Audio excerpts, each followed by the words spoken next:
Okay. Welcome, everyone. This is the meeting of the Charlotte City Council.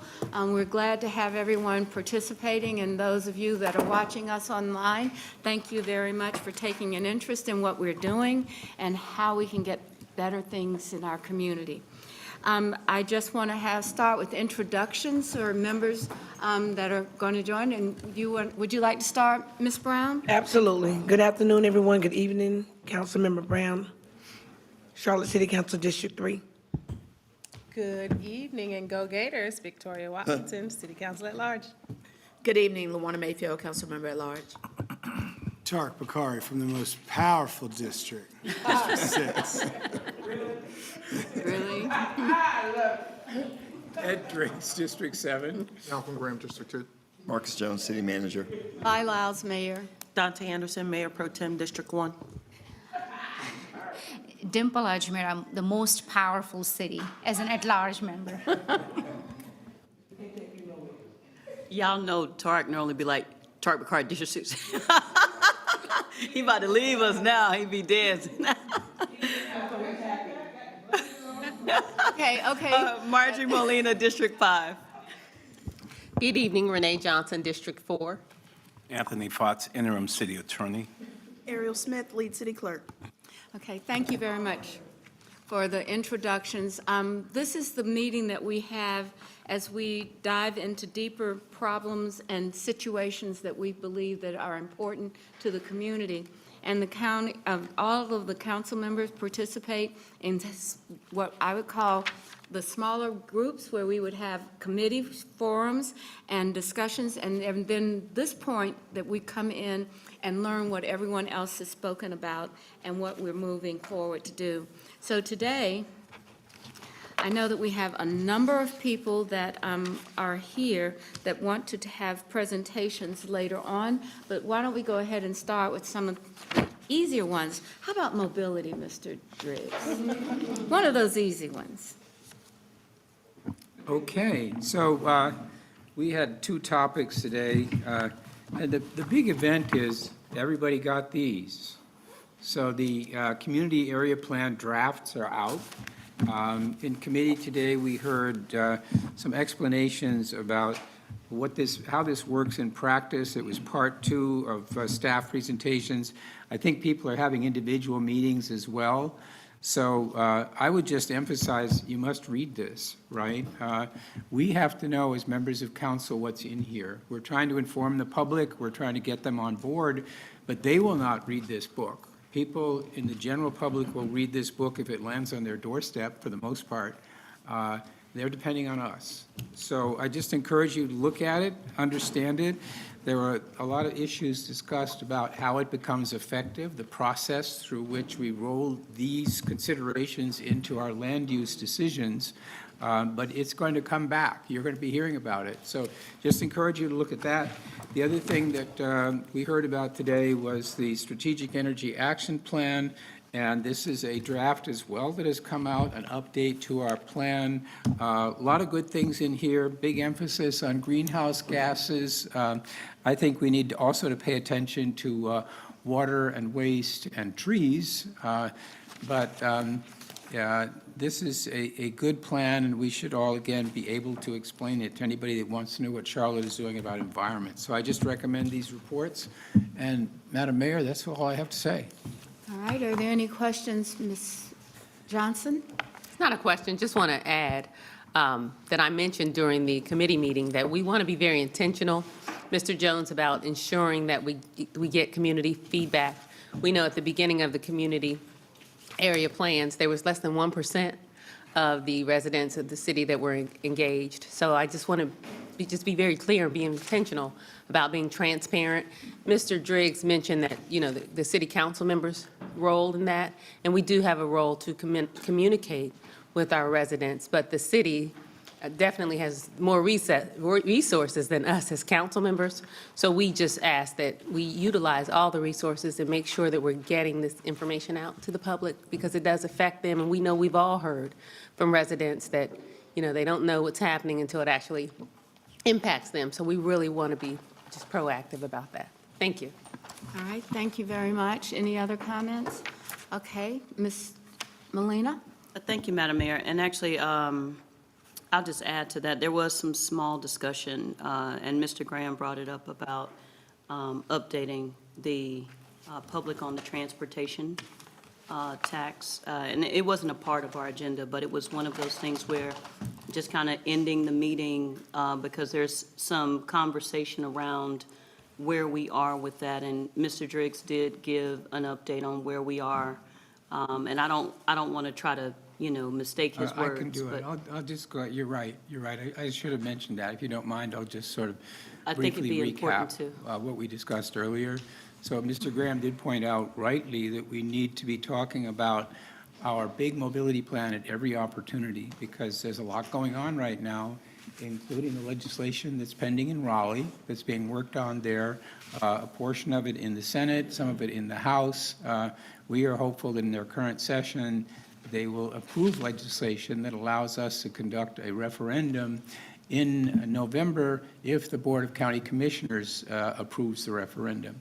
And that would be for a 1-cent sales tax to fund a $20 billion mobility plan, a huge investment distributed among rail projects, bus projects, and road projects that will be our response, basically, to people who say to us, what are you doing about traffic? And in all of our zoning meetings, we are. This is huge. This is what we're doing about traffic. So an update of the actual plan, the so-called 2030 plan that we've all been seeing, is also in the works, is expected out in May. And that will give people a good basis to decide whether or not they think funding this sales tax is in the best interests of the public. At the end of the day, it will be a public decision whether the tax is implemented. So that's the status of that. And I think there's no breaking news as such, but I think it's a good idea, as Mr. Graham suggested, for us to remind people at every opportunity that this is going on, and we are going to be going out to the public, we hope later this year, to say, will you support the plan? Thank you for bringing that up. Yeah, And Thank sir. you. All right, any other comments? Okay, hearing none, I understand that there was a really easy task today, and it's from our Housing, Safety, and Community Committee. Indeed. No, not at all So easy. simple. Right. They make it look simple. Our staff is Yeah. amazing at it. We got a chance to cover today in our committee meeting a lot of the innovation work that's going on. So you all know that last year, the residents supported us in a $100 million housing bond, and we're busy about the implementation. Just to remind you, out of that $100 million, we decided to invest in the following categories: rental housing production, home ownership, rental housing preservation, supportive housing and shelter, housing rehab and emergency repair, innovation pilot fund, site acquisition, and administration and evaluation. And so with those, each one of those categories, there's actually an implementation plan of work that is either ongoing or work that is planned in response to each one of those items. In particular, we dug into the Innovation Pilot Fund and talked a little bit about how we would prioritize that work. We learned more about the city's land development strategies. Not only will we be continuing to do the things that most folks are probably familiar with as it relates to city-owned land and RFPs, but we've also been moving something like a developer, and that's been interesting as well, and exploring not only mixed use, but mixed, what was the term, ACM Heath, where we've got housing and fire stations together? Not mixed purpose, that's it, mixed purpose. So some interesting work there. We also, I'm excited about this because you know I'm a data geek, this idea of implementing a housing policy simulator so that we can start to really map out and understand the impact of our policies on the ground. And I think that'll be extremely powerful. So we continue as a city to lead the way in those efforts as well. So much more to come, but today we got a chance to give feedback on some of the things that stuck out to us, what we were interested in. And so I'll yield to my vice chair if there's anything else you'd like to mention in regards to the discussion today. You covered it well, Madam Chair. Are there any questions for the housing group? Ms. Anderson? Thank you, Madam Mayor. More so just a statement, because I sat through the meeting, but love this idea of the housing simulator coming out of Berkeley University. But just thinking about, the University of North Carolina at Charlotte receiving its R1 status and being able to leverage them and employ them into a lot of the activities. It would be interesting when we do the simulation to have UNC Charlotte be a part of it, so that they could hopefully be able to sustain future things that we might be interested in here locally, rather than going out to export the expertise. Go Thank you. Niners. So I do think, I've had some conversations with the chancellor, and she really has said, we have the talent out here to do this work, and anything that we are looking at, we should probably try to inquire more often. Is this something that the university would like to help us do and accomplish? So thanks for that comment. Any other questions? Ms. Johnson? Thank you. Speaking of the university, we do want to congratulate them on the R1 status. But we are going to be working with UNC Charlotte Urban Institute to implement an evaluation plan. That was one thing that was presented during the meeting. So we are recognizing and utilizing the talent we have here in the city. And then one of the questions I ask, and I hope we can get this information back, we talk about 30 and 50 and 60% AMI. What do those numbers mean? So I asked the question, what is the AMI that we're talking about? And what is the rent amount when we talk about 30, 50, or excuse me, 50, 60, and 70? And Ms. Mayfield looked that up, and I believe the project that we were talking about, the rent is going to be $1,271 at 50% AMI. And that's a lot of money still for a lot of people. We talk about the working class, and not just 30%, individuals at the airport and anyone making under $45,000. We need to think about that as we're looking at 50% AMI. So $1,200 is still a lot of money, and we can't forget that. You know, it sounds more affordable based on comps or the comparable amount or rate right now, but $1,200 is still not affordable to a lot of people. Thank you. All right, thank you. Yes, Ms. Mayfield? I just want to make sure all of council knows that was a part of the conversation today, where staff made a recommendation regarding a pilot of a loan product, basically a lower interest loan. So it's a pilot opportunity for a current development that we have, but it's the Community Impact Revolving Loan Fund. And the benefits, if council chooses to move forward, is the fact that, one, it will give us an additional 10 years on affordability for these ranges. Two, it will give this developer the ability to utilize the loan funds at a much lower interest rate, and we will still be, we will receive those funds back, because you're going to repay your loan versus the grant model that we have. My colleague, I think, what she shared was definitely a conversation that we had, but I just wanted to make sure everybody was on the same page for why we were having a conversation on housing prices. It's looking at if we want to support the pilot of utilizing this low interest, and the funds will come through our home, not through our housing trust fund. So it's a separate line item, but that is a discussion that was started. Thank you for that discussion. I appreciate, I'm sure, all of us understanding that.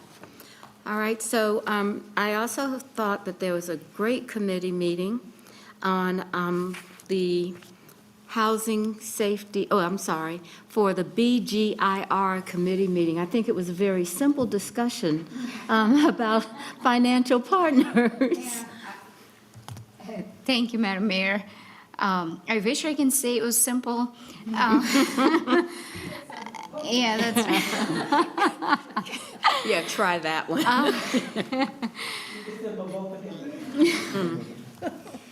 You said it, not me.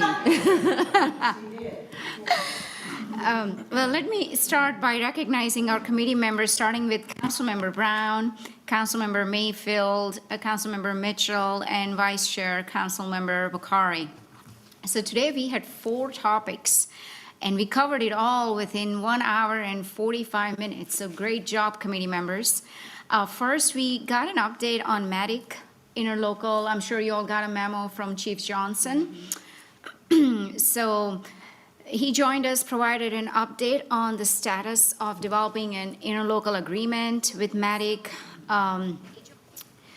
As you all know, we were supposed to get some sort of contract from Matic this week, but that has not happened. So there is a concern from Fire Chief Johnson. They'll continue to work with them to address, to negotiate, but at the end of the day, we did provide that he might have to take some hardline approach here. And we have to make sure that we continue to support him. As you all know, the town of Huntersville have canceled their contract with Matic. I'm not saying we are going to do that, but we will continue to negotiate with Matic to ensure that when someone calls 911, they are getting services on time within the standards that we have said we will follow. So I'm hopeful that there will be some sort of finalized agreement, but Chief Johnson will continue to update us. So that's on Matic. The second topic we had was aviation budget. As you all know, there is significant growth at the airport. We are seeing where leadership is focusing on operational resiliency, leveraging technology and innovation. We are seeing $30 million increase in operating expenses, but at the same time, we are seeing increase in revenue. As you all know, it's an enterprise fund, so they're gonna continue to do full cost recovery even with the parking. So there was some discussion about parking. We'll get more information on the benchmarking data that was requested by committee members. And Haley also provided us an update on the steps that the staff is taking to ensure that there is passenger safety always at the top. As you all know, in aviation, there is a debate between passenger safety and continuing growth, especially in what we had seen over at Washington, D.C. airport, mid-air collision. So Haley is going to provide a more update, but there have been several infrastructure investments that have been made to ensure passenger safety at all times. So that's on aviation. A third item we have was the CATS budget. As you all know, under Cagle's leadership, there have been significant stability that's been made to the organization, from passenger safety to capital investments to address various concerns to really addressing the vacancy rate and also addressing ghost bus rides. So a lot of our committee members applauded his leadership. He did also share with us there will be no fare increases. However, there is a fare study that is going to happen, and at the end of it, there will be discussion if there is any fare impact. There are several capital investments that are being planned to increase additional measure to advance safety of our passenger as well as our employees. So that's on CATS. Last but not the least, we have financial partners funding policy review. I know you all gave us a homework last time at our budget workshops, so we provided additional feedback to staff around making sure that we are focusing on the value approach, value-based, and also we are looking at gaps.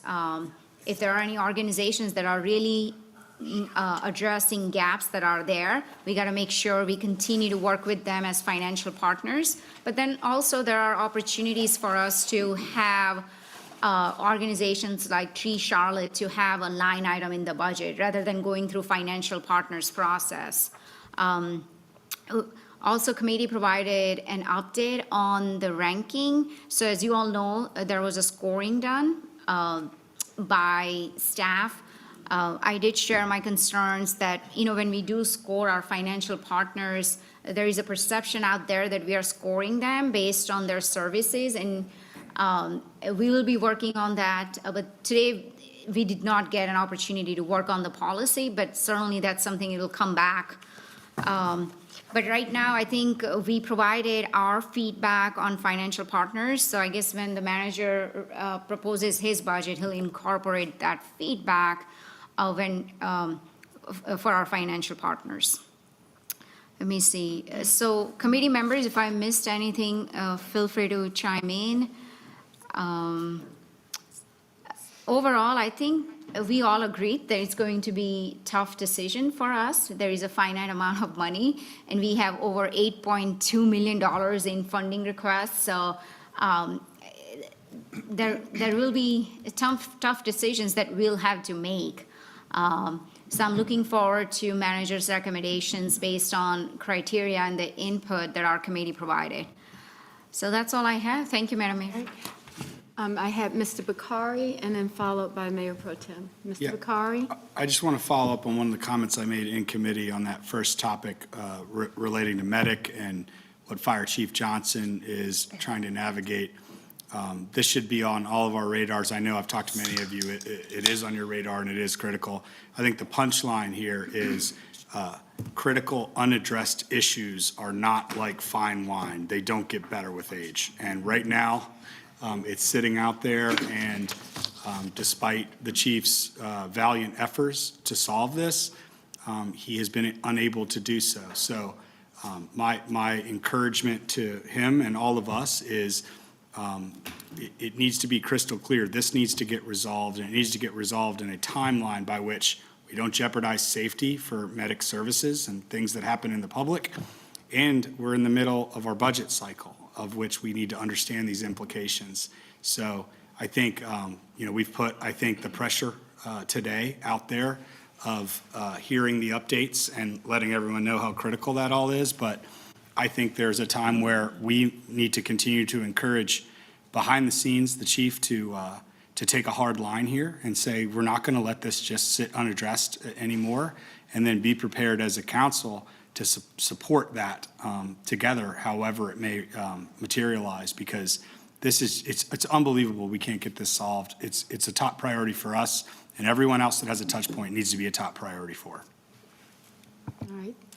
Mayor Pro Tem?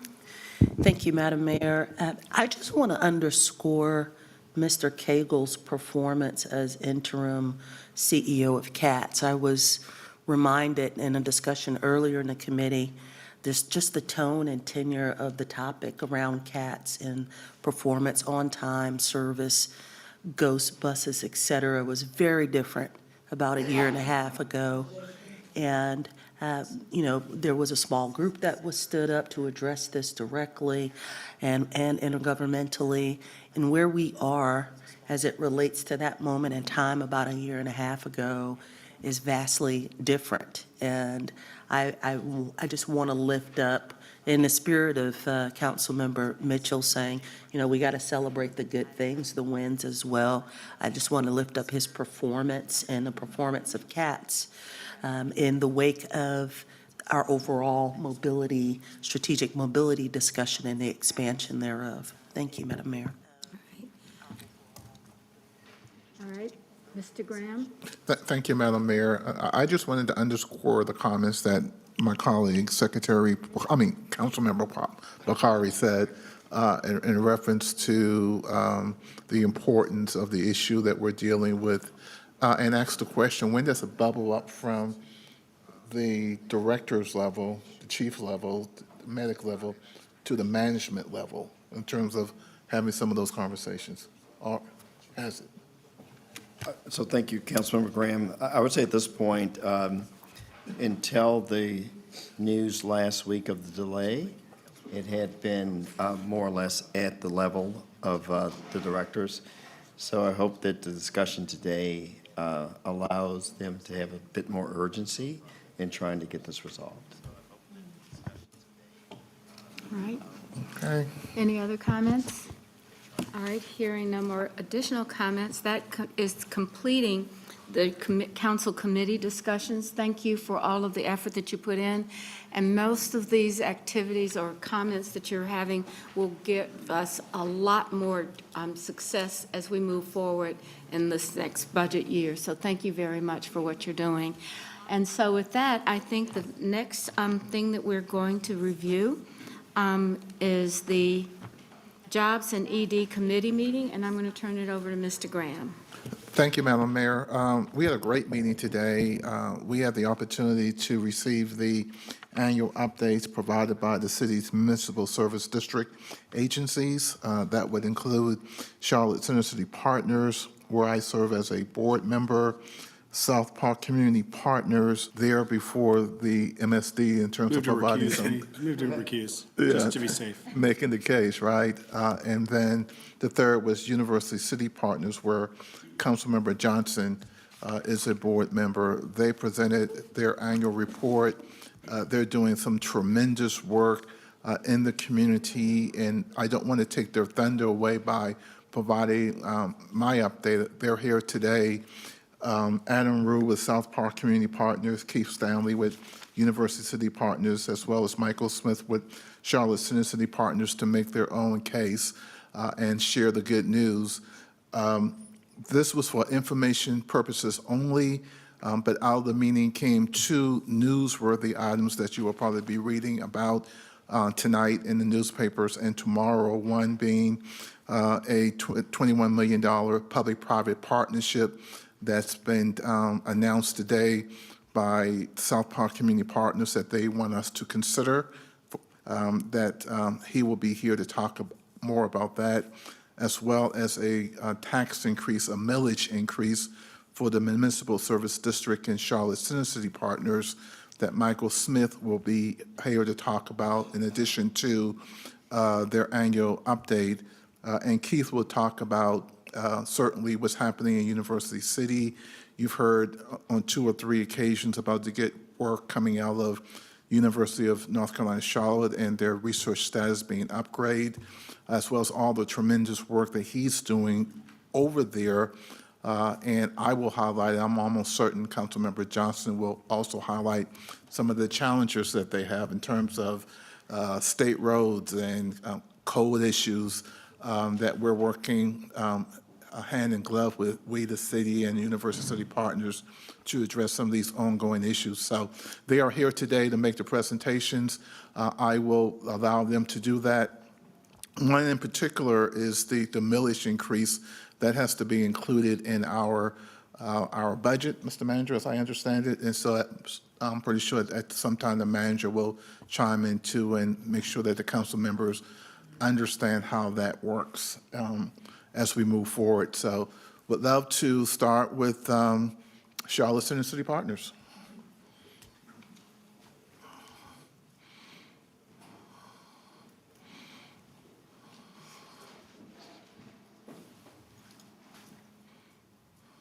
Thank you.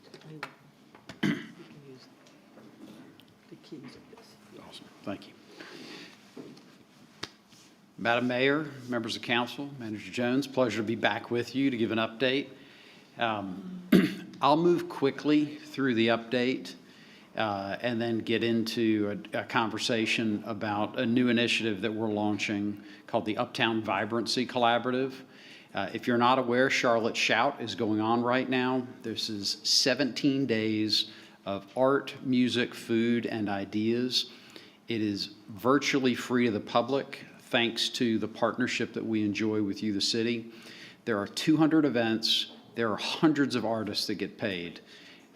Anything that we do in production, we do not take any fee for. This is money that goes straight to the artists. We mix in a couple of international, but 90% is local. Please come out and enjoy. Who we are, we're a 47-year-old partner of the city of Charlotte. We're proud of that partnership. We're organized as a C3. Our mission is all about our Center City being a welcoming, equitable, economically vibrant, culturally rich, and beloved place for all. We are values-based. We are all about doing everything that we do with passion, innovation, tenacity, and excellence. This is our service district, and it is Uptown, Midtown, and South End.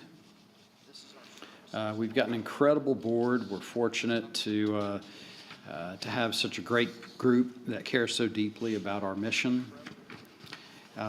As far as how we put together our budget and our program of work, we listen intently, and we listen a lot of different ways.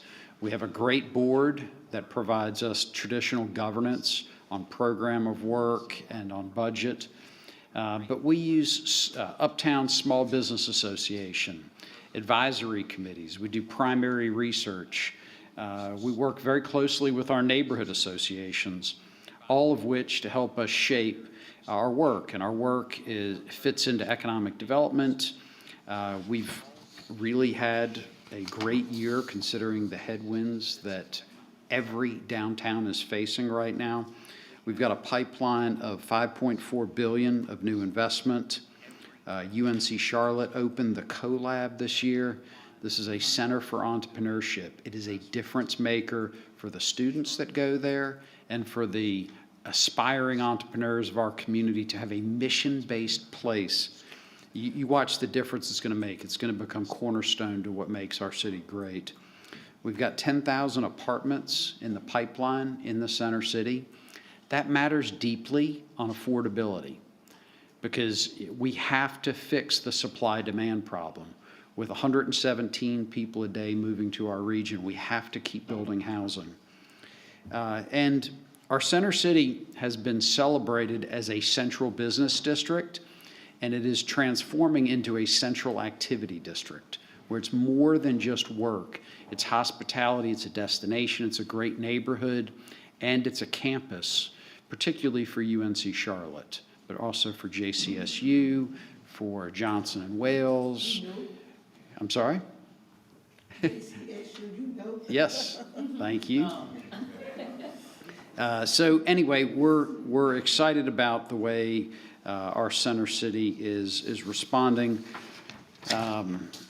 If you'll take a look at this next snapshot, we love this graphic. What's in blue is what was built in this immediate completing economic cycle.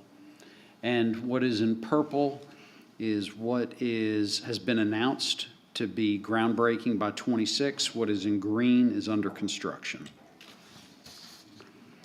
Great places create the context for tomorrow's vibrancy. That is all about assemblages. We have 10 massive assemblages within our center city that are ready for the next economic cycle. This is just identifying 3. We do our work in economic development and in community development. We use long-term planning and near-term planning. Right now, we're operating under our partnership that created the 2040 Vision Plan, which is a 20-year vision that we renew every 10 years. There's also great aspirations within the South End Vision Plan. Our South End is the hottest submarket in the Southeast. Continues to serve us so well, drawing talent, growing jobs, and investment. We're also, this image that you're seeing here is the rendering for McCall Park, which is planned to open on June 18. Regarding public safety, we did some great work this year in partnership with the City of Charlotte. One being our Public Safety Working Group that has your Chief of Police serving on it, our DA, our head district judge. Sean serves on that one with us, as does Anthony at the county, and then a variety of business leaders. We've used affinity groups to be able to inform that work. The other piece I would draw your attention to, just for a second highlight, is our ambassador program. So the gentleman you see here in this picture in the orange and blue is one of our safety ambassadors. We completely reimagined the program about a year ago, and every ambassador now is a card-carrying private security professional. We raised their pay from the mid to high teens to the low 20s, and these are great jobs. And we've got a really talented team that we're proud of the work that they're doing, and look forward to what's next. Marketing communications is also part of the way we serve. There'll be more about that in the Uptown Vibrancy Collaborative. From a programming standpoint, it's small programs, but it's the large ones. It's the 17 Days of Shout. It's the Novant Health Thanksgiving Eve Parade.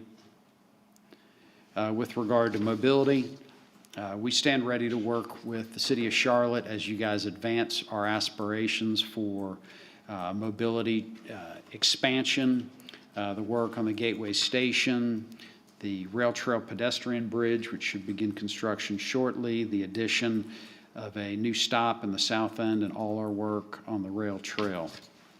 I moved through that quickly at the request of Allison. So now if we could jump in, though, to something we're really excited about. In the years that I've been in this role, I've never had a period where there's been better alignment by our major employers in wanting to support Center City, specifically Uptown. Now, that comes out of concern. This came from the CELC, which is right now chaired by Gene Woods. Gene appointed Bill Rogers and Lynn Good to co-chair an initiative called the Uptown Vibrancy Collaborative. They asked us to staff it, and step one was defining the challenges. And those challenges are public safety, extraordinary experiences, perception issues, vibrancy. When you hear vibrancy, think the vintage office challenge that we have on older office buildings, and then a renewal of public infrastructure. So step one was, let's go out and let's raise some private money. Let's have private money move first, and let's surge what we're trying to do with this program. And this group of companies made commitments for 2 years, $1 million a year. We're just shy of goal. But we're proud to have this group as a part of it. And what we asked of them was 3 things. We asked for them to commit to the investment, number 1, to advocate for this initiative, and then to own your block. And the own your block concept is really as simple as it sounds. The idea is, please commit to taking your private security curb to curb. This was a Hugh McCall idea that worked really well in the 80s. We also asked of them, please take the beauty and cleanliness responsibility for your block, and then lastly, programming a couple times a month. This is incrementalism. We think if every major employer and every property owner on those 11 blocks of Tryon Street and a few of Trade take responsibility for the experience that every guest has on their block, we're going to have an extraordinary experience through the way it comes together. An analogy was made to the storefront, the storekeeper, who every morning comes in at sunset, sprays down the stoop, and sweeps it off, and the kind of experience that their guests have. So the $2 million was intended to be private money and to surge the initiative. But what we would like to do is we feel like we have a challenge right now in downtowns that need additional resources to be able to meet the day and meet the challenge. Private money came first, but then they asked, we want to sustain this effort going forward, and we'd like to find a way to make it so that we're not constantly raising money. So their ask, which came to you as an ask from our executive committee, was to raise the millage in MSDs 2 and 3. And if you look on this map, what it shows you is, this was decades ago, this map was drawn with MSDs 2 and 3, and it was intentionally created this way to carve out the single-family homes, so that the single-family homes would not be asked to fund some initiatives. And these initiatives, we feel, are much better funded by commercial property owners. I've had conversations with 35 to 40 large property owners and major employers. This is what they would like us to be doing. We have not had any opposition.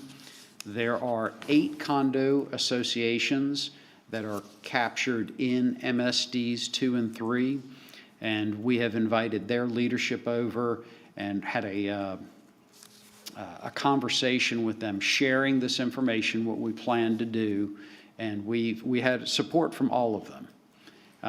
We're beginning a process with the city to continue to seek more feedback to make sure that everybody's aware of this.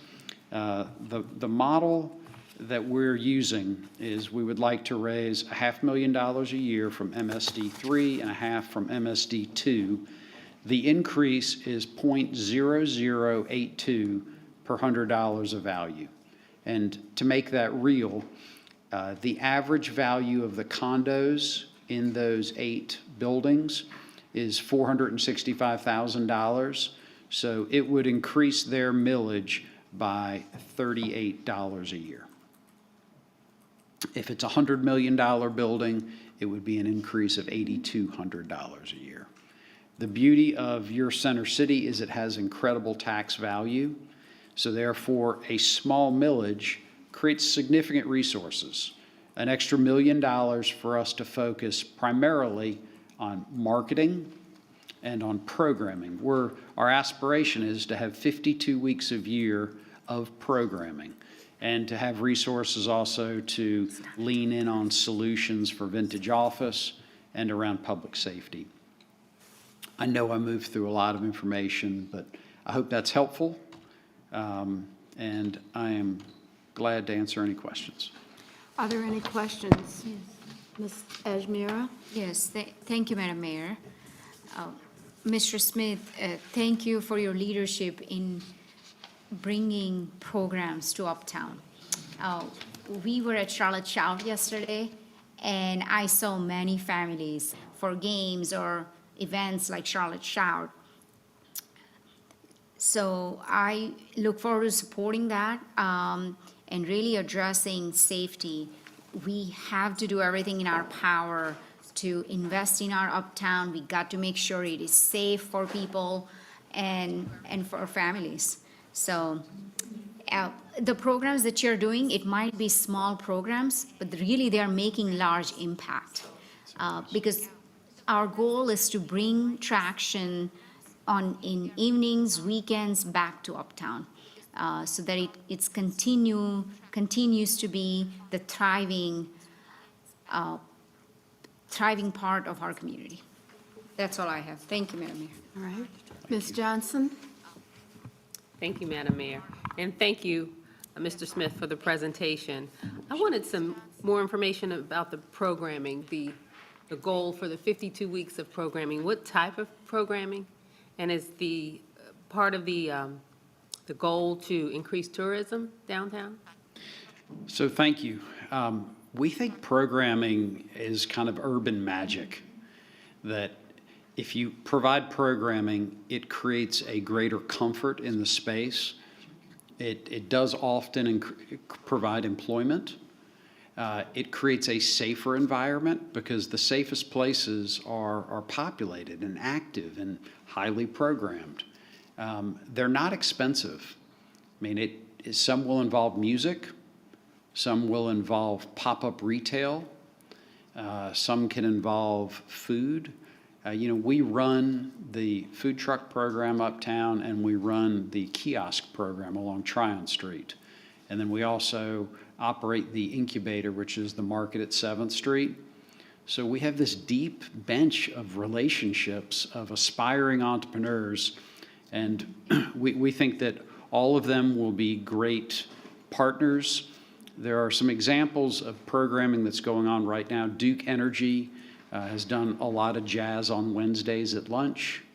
Truist does 5th Street Live on their plaza, which has been really popular. It's kind of like the old Live After 5 that was done for so many years. And anyway, great partners along 5th Street that have brought that in with live music. Okay. And do we have information or estimates or numbers of the amount of tourism uptown? How much the economic driver, the tourism brings in, or do we have any of those numbers? We do. So if you use OpenTable as a source, we're now about 5% above where we were pre-pandemic. And last year, we had 330 days of professional sports in Uptown. It's amazing the way we're being transformed. We have owners right now that want to use Bank of America Stadium, 60, 70 times a year. We've got an owner of the Spectrum Center that wants to use it 150 times a year. And what's so amazing about that is it's always the end one. It's always the plus of coming early to get a meal, staying later to get a drink, pairing it with some shopping. And all of this is sales per square foot, and it all ends up in growth of jobs. And it ends up in an uptown that is safer and more highly programmed and amenitized. Okay, so I guess, are there graphs or something where you're capturing tourism dollars for Uptown? So we'd be glad to give you some data Okay. on what's going on with tourism in Uptown.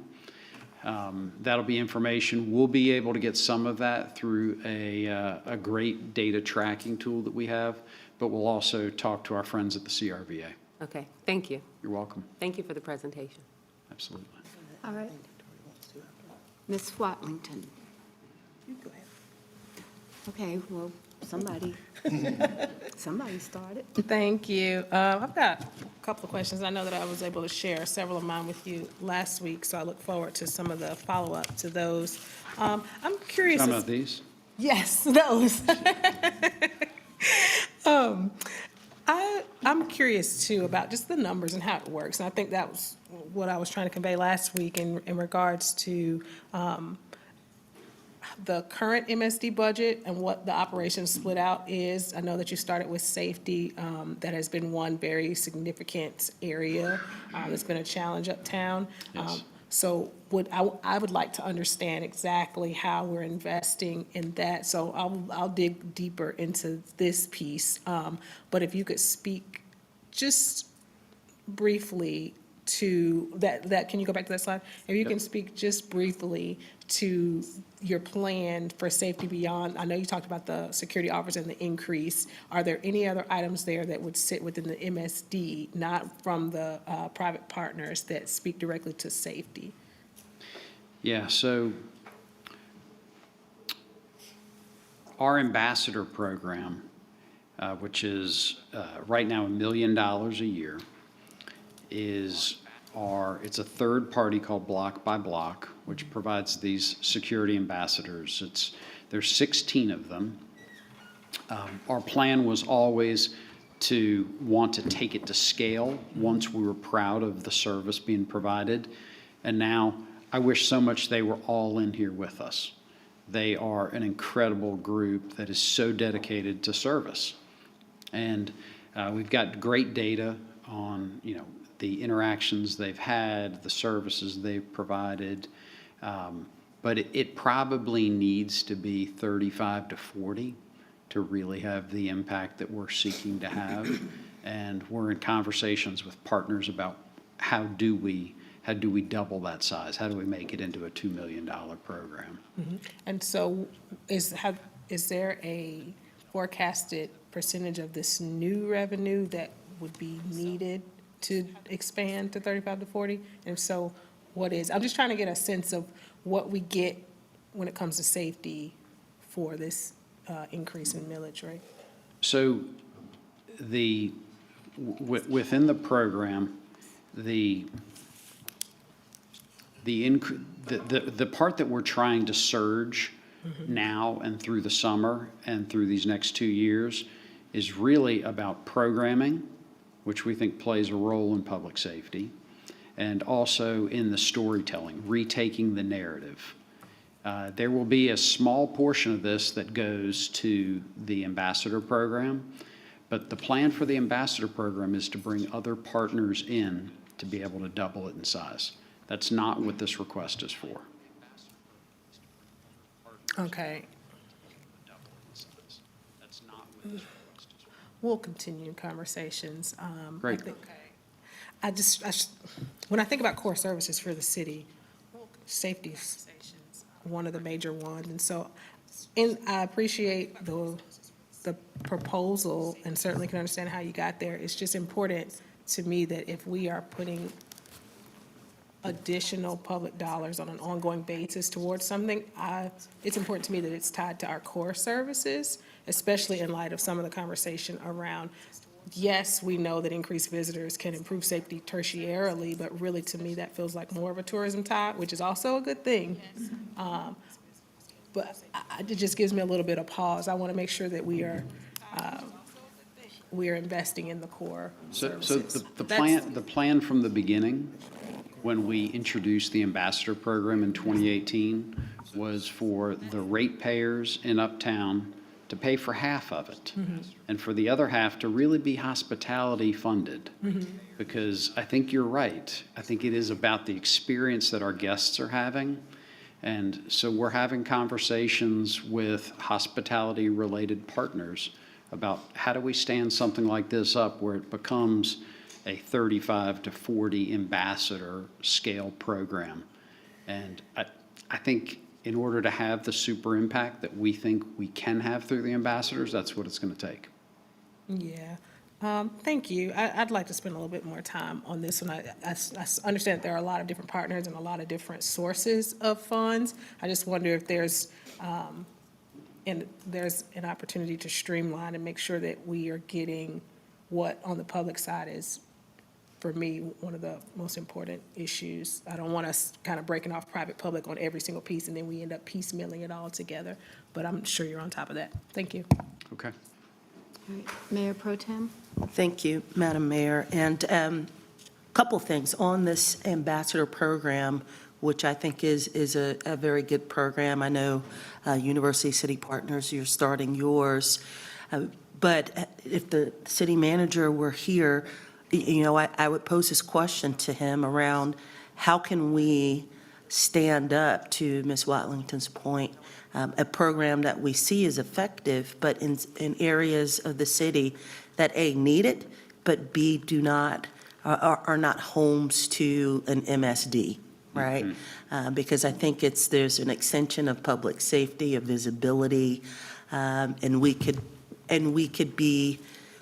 manage the intensity and areas of focus of a broader ambassador program. So I'd like to have a broader discussion about the ambassador program. However, one of the questions I wanted to ask you around the safety program, the vibrancy program that you're effectively funding through the increased millage, and the work that's going on with the Home for All. Yes. And also, I know that the county has agreed to provide 24-hour safety, security in certain parks. The majority of them are uptown, right? First Ward, I believe, Ramir Bearden, et cetera. But making sure that there's the coordinated effort between what you're doing, what Home for All is doing, and the increased security in parks. I want to make sure that we're not being repetitive, but being supplemental in the amount of support and security being provided. You have my commitment on that. I'll remind you guys that the Home for All project was one that we stood up and staffed. It was eventually adopted by the county commission. We stay very closely involved, and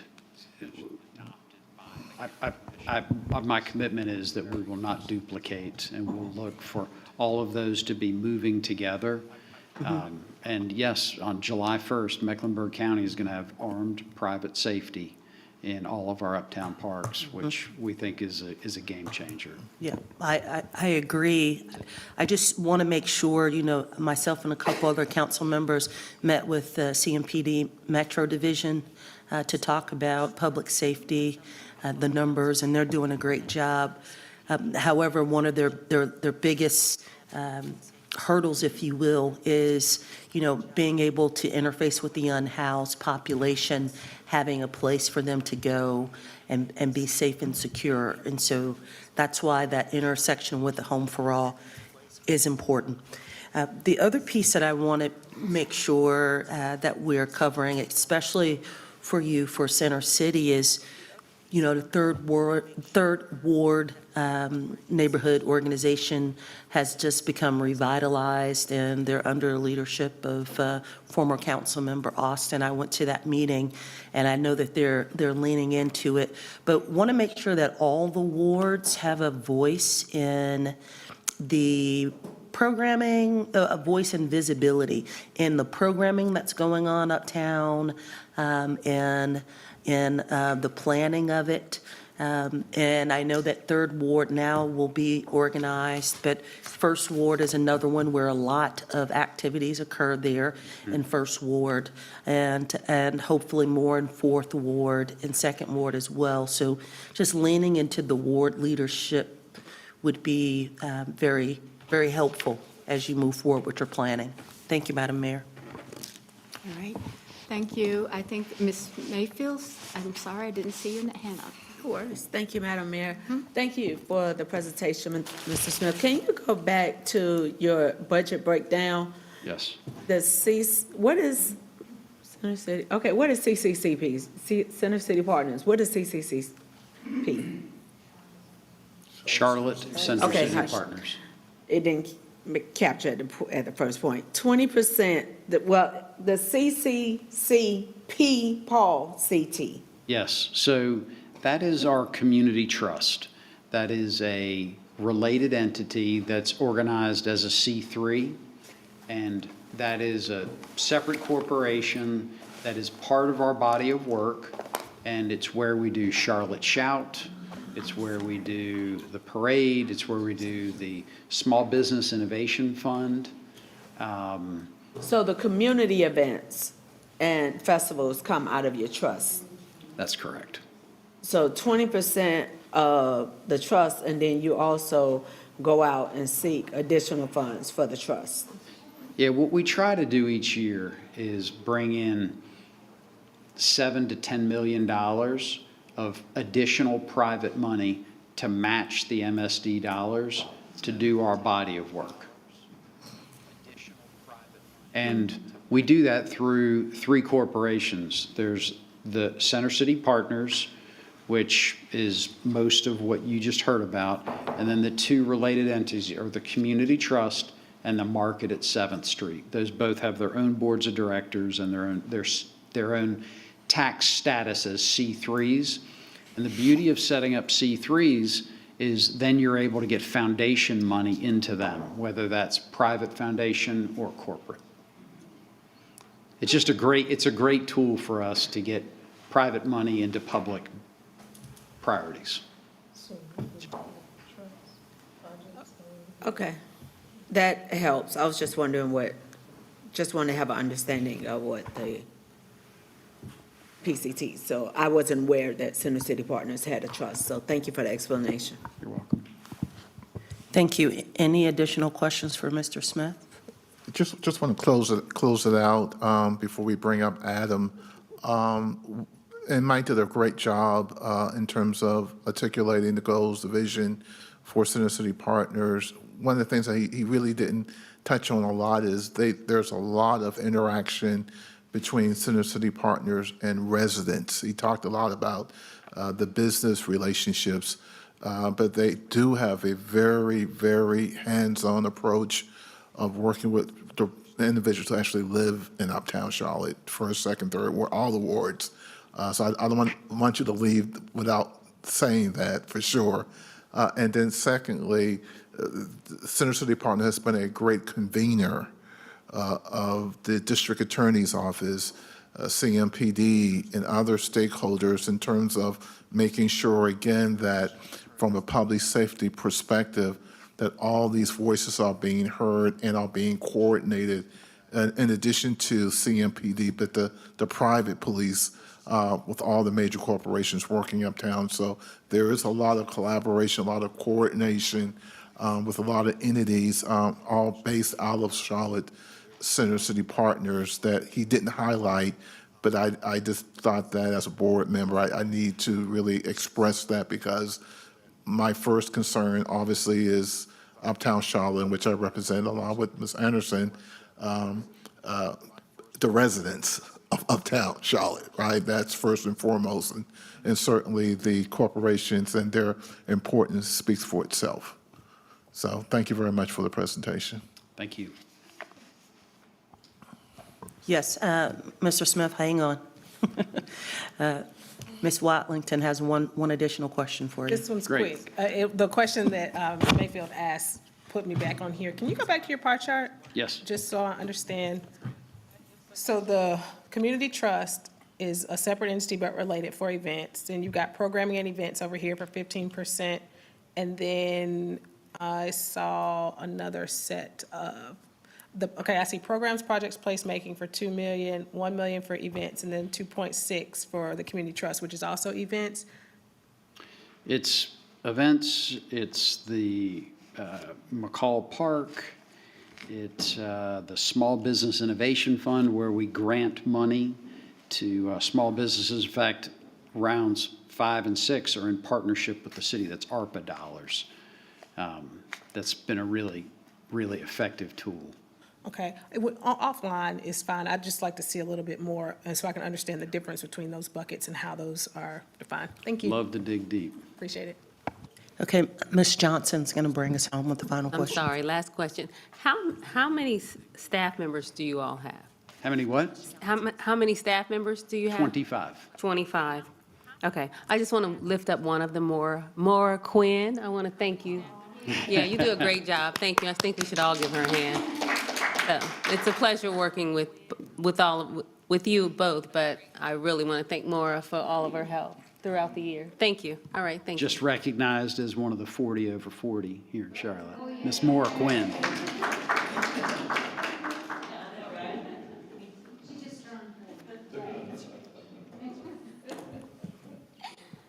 Okay, are we ready for South Park? Yeah. Come on up. All right, thank you. Thank you, Mr. Smith. And again, Adam, if you can give us the Cliff Note version and Yes, then sir. get to the meat of the presentation, that'll be helpful. Thank you.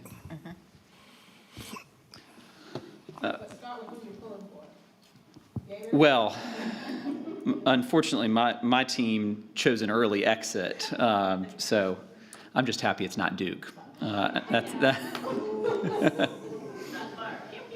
Go Heels.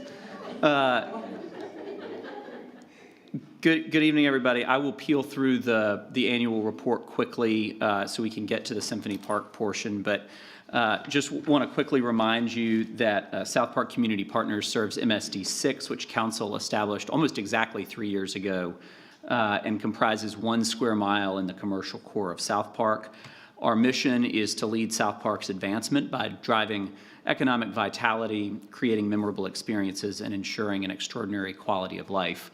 Much like our peer organizations in University City and Center City, we do that through a range of activities. I won't list them all, but similar to our friends, marketing, programming, economic development, placemaking. All of that is in recognition that South Park is an economic engine for the Charlotte region, particularly our visitor economy. And it's our team's job to create and nurture a place where people and businesses want to be. As many of you know, last year we launched our South Park Forward 2035 vision plan. This is a blueprint led by the community to guide South Park's evolution, to help shape South Park from a collection of disconnected destinations into a more complete place. That vision plan and the 64 projects in it inform our annual program of work and budget. And the community's vision is for a more walkable, energetic South Park where people connect and businesses thrive. One of the vision plan's catalyst projects is completing the South Park Loop. This is a 3-mile urban trail, a project that originated with the neighborhoods and with city staff to really make South Park a more walkable destination. We've partnered with the city and with the private sector over the last year to install loop furniture and wayfinding signage, as well as to work on placemaking, public art, free community events, and activating underutilized green spaces as we work to find a dedicated funding source to finish the remainder of the loop that is yet unbuilt. One of the things we're most excited about and most proud of is the South Park Skipper, our free microtransit program, which we launched in mid-November. This was a key recommendation of the vision plan. It was a top priority across stakeholder groups. I hope you've had a chance to come take a ride. It is within the MSD, it's app-based, but we also have a bilingual dispatch line if people prefer or need to book by phone. This service, again, free to use to the public.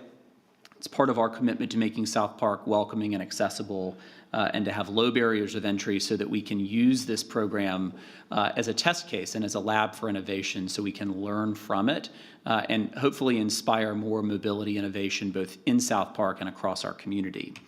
After 4.5 months, we're pleased with the progress we've made, nearly 16,000 rides by the end of March, an 8-minute average wait time, which is better than our 10-minute benchmark. And really pleased with what we're learning from the program. We've got a great partnership with CATS, the city's team at CDOT, CRTPO, and Centralina to take all of the data that we're getting from the back end of this program to analyze it, to understand it. How are people moving around? Where are they going? What time of day are they moving? And share that with our partners, again, so we can learn about what's happening in South Park. We've had a great partnership with CATS as they launched their microtransit service in North Mecklenburg, sharing insights both ways. And our hope is that as this program matures, we can use the insights to help shape the rest of our transportation network and begin to connect to it and really create a system rather than separate parts. One of the things that I would just highlight about this program in particular, as I mentioned, we published the vision plan last April. This was on the street in mid-November. It underscores our organization's commitment to come up with bold ideas and then to put them into action quickly, which brings me to Symphony Park, which is another priority identified in the vision plan as a catalyst for a more connected community. Earlier today, I shared with the committee the framework for a public-private partnership to launch a new era for this beloved community asset. This is the result of years of hard work by a lot of people, a big team, but I do want to specifically thank Councilman Bakari, as well as the planning and economic development staffs for their partnership and work on this that precedes the existence of our organization. This has been happening for the better part of a decade, a lot of people around the table working on it, and it's our privilege to come to the table and help try to bring this partnership together and deliver this project.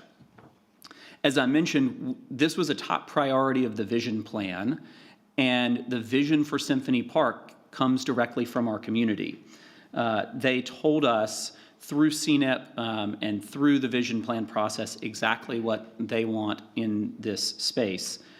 We know that the community wants a new place to gather for events big and small, a place to create, a place to discover whether they're new to the neighborhood or whether they've been here for years, a place to create art, opportunity, and memories, a place to spark awe and wonder, and a place to connect with others, strengthening the fabric of our community.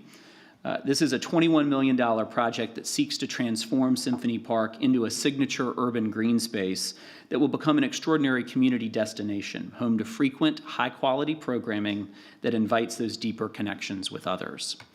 The design, again, informed by the community, leans into the park's location on the South Park Loop alignment, creating a true walkable destination for residents, workers, and visitors.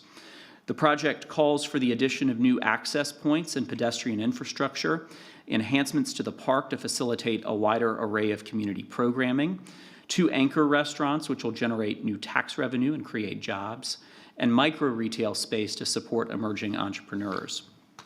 And as you look quickly through the renderings as I peel through them, what I hope you will take away is that the vision for this space is it's where the community comes together. This is a place beloved by our nonprofit community for as a venue for walks and runs and fundraisers, and we really see that community spirit as core to the identity of this public space. So let me walk you through quickly the capital stack in some key terms. Again, the total estimated cost of this project is $21 million, with a commitment from the private sector for $13 million, led by a significant investment from Simon Property Group to build those anchor restaurants. South Park Community Partners has committed to raise $5 million from the private sector. And our request for the city is $8 million in existing bond capacity for District 6 capital projects. So leveraging funds that have been obligated for our community to help us fund this project. During the committee meeting today, we had several questions about the county's participation in this. We're continuing conversations with county staff and are hopeful that we can have the county as a participant in this project. As you can imagine, there's been some transition there, both at the county leadership level, but also in the Parks Department, continuing to work through our conversations with the county. This site is privately owned, and under the terms of this framework, the county or the Simon would continue to own this site. They would design and construct those restaurant buildings and be responsible for any cost overages of that portion. South Park Community Partners would be a steward of the design and construction of those park improvements, the micro retail, and that 500-foot South Park Loop segment. Our target construction date begins summer 2026 and delivers in 27. On the operations side, South Park Community Partners would operate and program this space as a public amenity through an operating agreement with Simon. Simon has an existing easement agreement with the City of Charlotte. They would amend and extend that easement to ensure perpetual public access to this space. And I do want to mention, as many of you know, that this is called Symphony Park for a reason. The Symphony has called this space home since it was built, and we've had great partnership with the Symphony, and they are committed, and we are committed to have them in this space after its renovation and construction. As I close out, I want to emphasize that the business community is really excited about this project because of its ability to drive talent attraction and retention, the ability to steward South Park into its next chapter as an important economic engine for our region. We know that communities that prioritize public space and high-quality programming consistently attract talent and investment. This is an incredible opportunity to advance the community's vision for South Park and deliver an asset that serves all Charlotteans. We look forward to working with you to bring this to fruition, and I'd be delighted to answer your questions. And I tried to move through that as quickly as I could. Absolutely. Mr. Bakari. Thanks. Yeah, I gave longer remarks that I won't make today, again, earlier. But the two punchlines I think are important for everyone to understand the backstory. In 2018, after I came in for the first time into this role, we went through that budget process, and I appreciated all my colleagues, some of you that were here at that point, for the support of allocating this money for investment into that infrastructure. At that time, I thought it was going to happen a lot quicker than the 7.5-year journey that then it took to get to this point. But chalk that up to the life experiences. Thanks to Adam and everyone for helping kind of bring this through to the finish line. But that money doesn't need to be found. It's been allocated and approved by council already in that process. And it's just about the process going forward, making sure that everyone's comfortable with what the project looks like, not necessarily finding the money somewhere and sacrificing other things. And the second point is, while it says a park, Symphony Park, I personally believe this is much more than just a normal park. As you see in here, there's economic development aspects to this, a bridge into the retail area of what the mall will become. It's an opportunity to connect the walkability, and a lot of the investments we're starting with the South Park Skipper. We're taking that data, going more towards autonomous travel, all kinds of things that are going to be possible. This has a lot of those dynamics in it that will be an economic engine for this region. But we need to inspire others. And with this move, today's news, but then this move to get this first phase going, this is just the starting point of what I believe will be many phases of growth and building on top of this. And the next step is to inspire the already nearly inspired private sector to fulfill their components.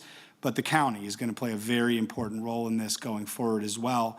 And I believe that this is the right step to get that moving from, just a wish to an actual commitment. But hopefully that background is helpful. Thank you, Ms. Johnson.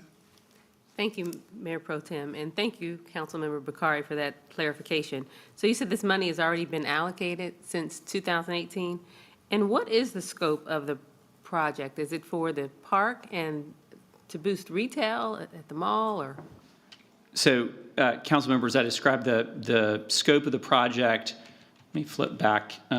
Is a number of things. So new pedestrian infrastructure, building a South Park Loop segment integrated to the park, and access from the loop, directly from the loop into that space, facilitating ease of pedestrian and bicycle movement from the loop into this space.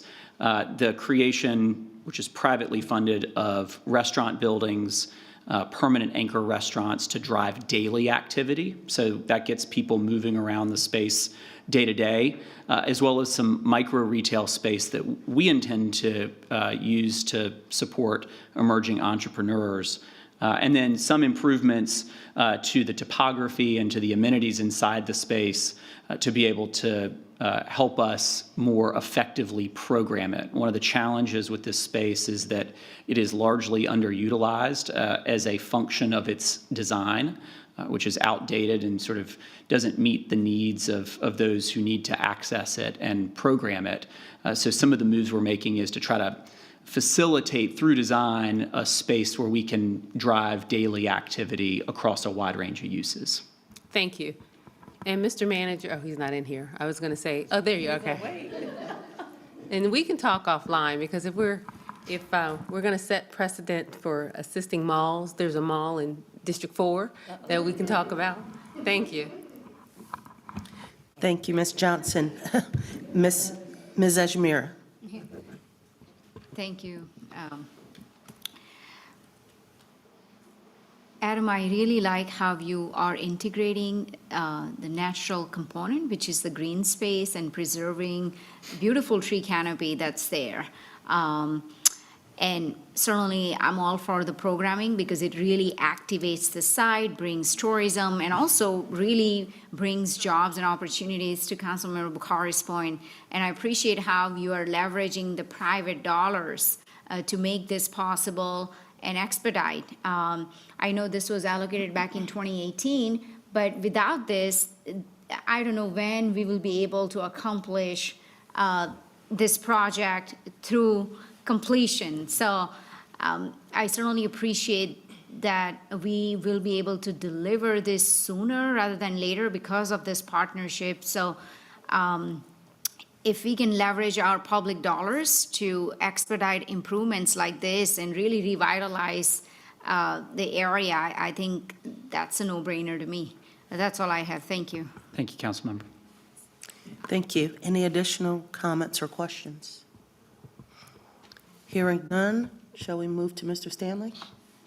Thank you. Thank you. We saved the best for last. I live over there, so I gotta say that. While they're setting this up, just want to say thank you to the council and to the mayor and the city manager and staff. It's been a great opportunity to lead University City Partners, and so I appreciate it. Also, Councilmember Renee, I really appreciate your support. A number of different things you've been helping us on. Some things I'm going to talk about the next few minutes. I'm going to try to keep my comments brief so I don't get in between the game and people want to go see. But also about this presentation, it's about University City. It's about the sights and sounds, what we're doing, but you've already tasted a little about University City. From my understanding, Councilmember Johnson said the food came from Cuzzo's, which is a University City business. So I hope you enjoyed that food coming from our University City. Stop.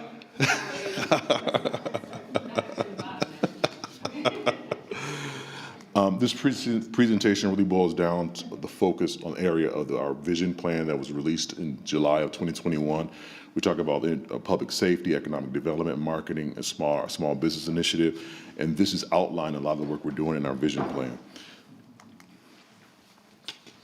Level set for those just for University City, the biggest thing is that the growth that we have in University City, over 150 apartment units, close to 20% of all residential development permits within Mecklenburg County are coming from University City, so we're growing by leaps and bounds.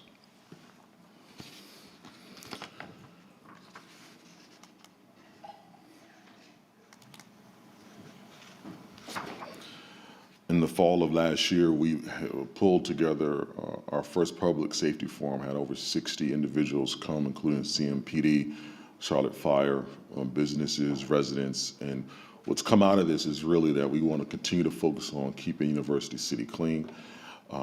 You see these numbers up here. We have a team that's dedicated to addressing code violations, dealing with the shopping carts, dealing with the yard signs. And this is really key for the work that we do because you want people to feel welcome, including around the lake. We heard this at the last session, how people had concerns about the lake. And so we've been able to address that through these programs. I mentioned about the growth about University City. One thing I do want to point out is that we heard the news about Vanguard, but there's also some other stories in there. R.E. Mason, Pinnacle Financial, and of course our beautiful University City Regional Library, all adding value and growth to University City. A part of the vision plan that we talked about as far as the brand of University City, and we see the value in how we carry the brand and carry the momentum and the story about University City. We talk about University City Research Park, this 2,200-acre park that we manage. We work closely with the council, work closely with a number of our tenants to make sure we're getting the right mix in there. We also look at University or Water's Edge with the library activation and the novel activation, but also activating the lake itself. We've been able to bring over 40,000 people to the lake with our 6 signature events. We have a holiday tree lighting ceremony. We have Kids Fest. We have Wine Fest coming up this weekend, so please get your tickets. And it's really about engaging the community around this beautiful asset that we have.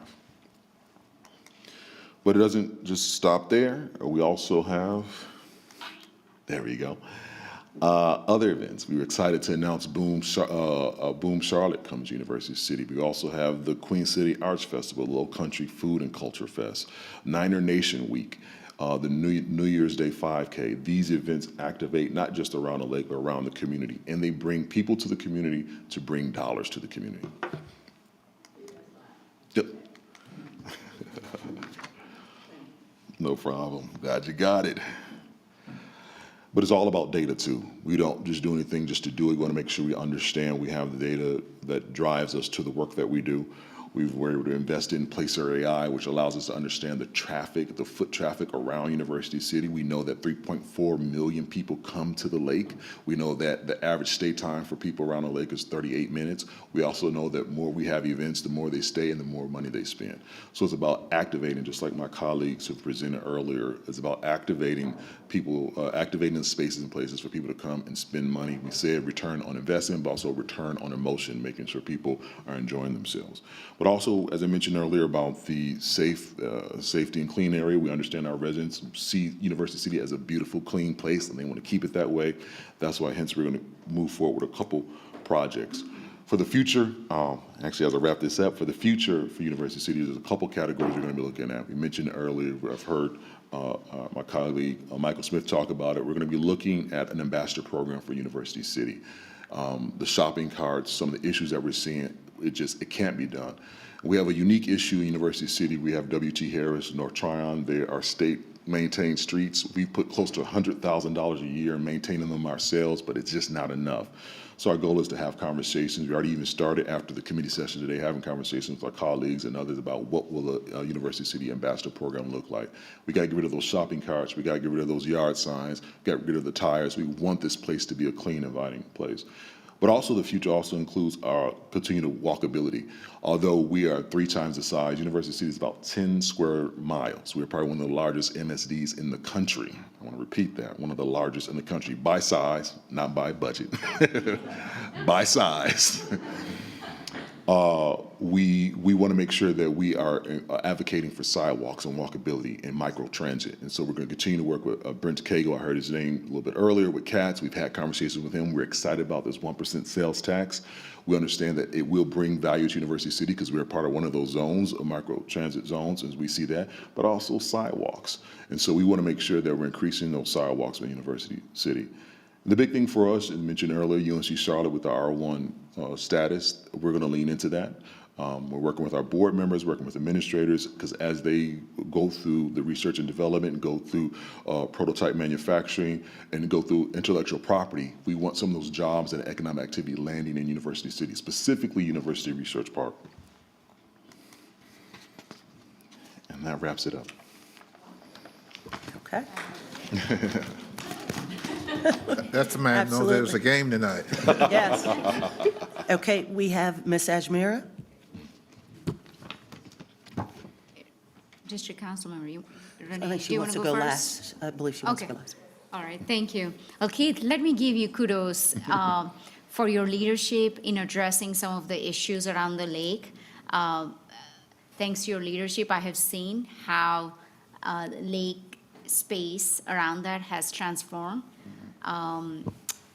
Pretty much at our last year's conversation, there were 4 points that I had made, and you pretty much worked on all 4 and you delivered. I appreciate it. Lake area is very clean now.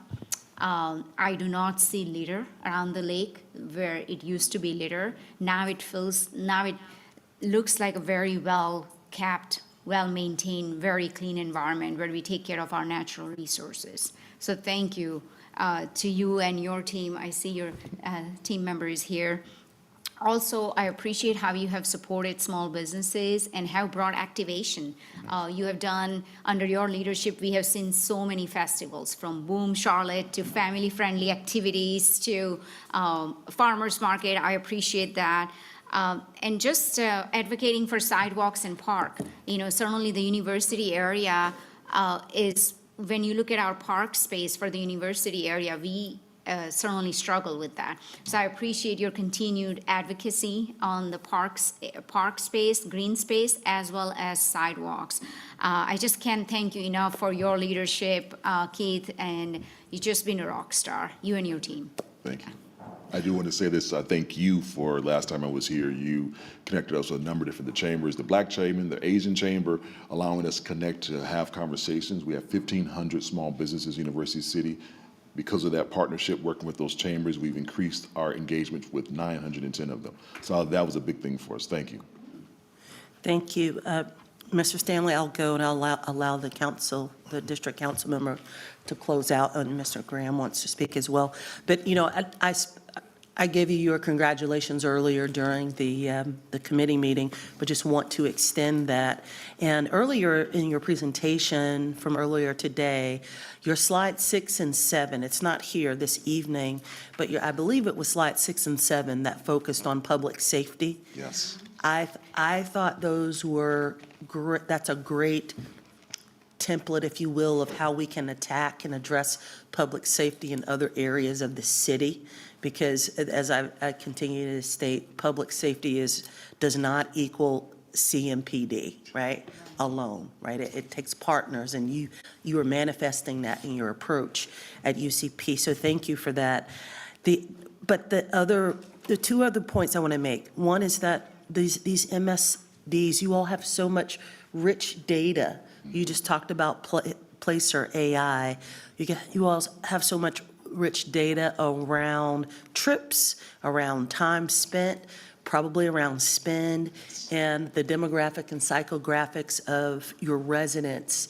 I would love for us, as a part of the city of Charlotte, to be able to utilize that data, extrapolate it up, and see if there are other similar areas throughout the city that might have residents that look the same, that we could be activating programs similar to what you're doing, but areas that don't have MSDs. I think there's a benefit, strong benefit to having MSDs to be able to activate in neighborhoods. However, we can't have that across the entire city, so Mr. Manager, we need to be leveraging that. And finally, you know, I'm going to lift up again the University of North Carolina at Charlotte. I had the opportunity to spend the weekend in Boston for a reunion, and I was exclusively on my alma mater, MIT's campus, but many of my my sorors who I went to school with, it was a sorority reunion. We were all kind of trying to figure out where in the world are we, right? Because we've been there a million times, but the growth right there on East Campus in particular was clearly around economic vitality that was tied to the university, but also private industry. And so right there on MIT's campus, you have, right across the street, Google has a major office building. And other tech leaders there. And because of that, there are restaurants and bars and other things that not only the students can take advantage of, but the private employees. But of course, they're pulling from the students, the graduates from MIT to populate those jobs, entry-level jobs. You mentioned that you had a couple of board members thinking about the connectivity with the University of North Carolina at Charlotte. But with this R1 status, I think it's an opportunity to be forward-thinking around what a 5-10-year plan could look like, bringing private industry in, tapped into the research, as well as the economic vitality of UCP.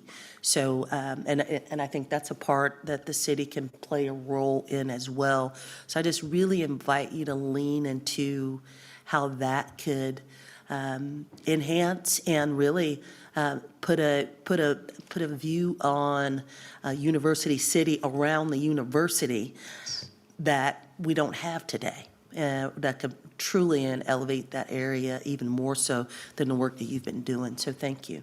I will say I really appreciate that. We, over the past 60 days, I've had the opportunity to connect with, not just with UNC Charlotte, but also with NC State, even with Chapel Hill, about how they're working with either MSD, their economic development groups that they partner with within their areas. We're starting to learn a lot about how this partnership between town and gown really could play out for University City. So I definitely agree with you. We're going to continue to lean in with UNC Charlotte, and with that R1 status, what that could potentially mean for us as far as intellectual property and just economic development around University City. Thank you.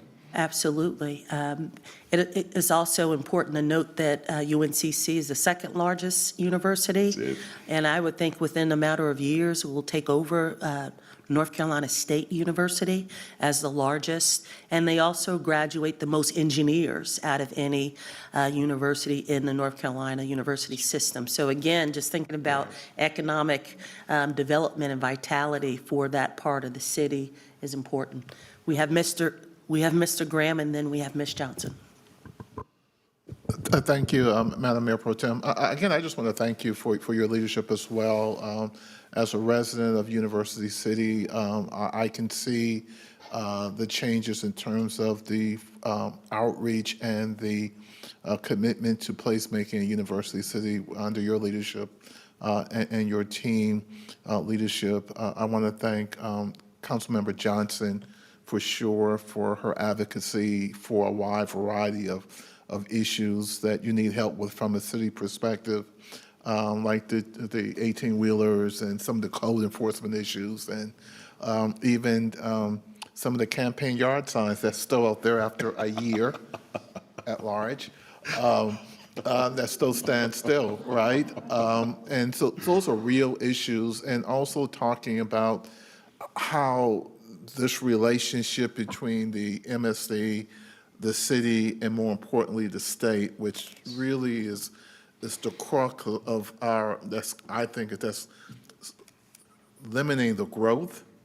And a lot of your budgets are being spent on maintaining state-owned roads, which is certainly not fair, for sure.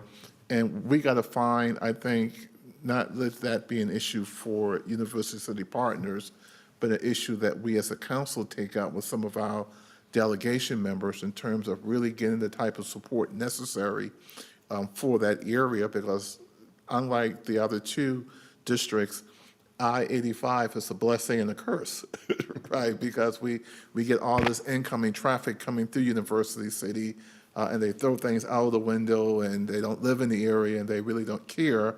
But the problem rests with the city code enforcement and with you primarily as the gatekeeper for the city to ensure that the quality of life for those who want to come up there to shop and play, the quality of life is great.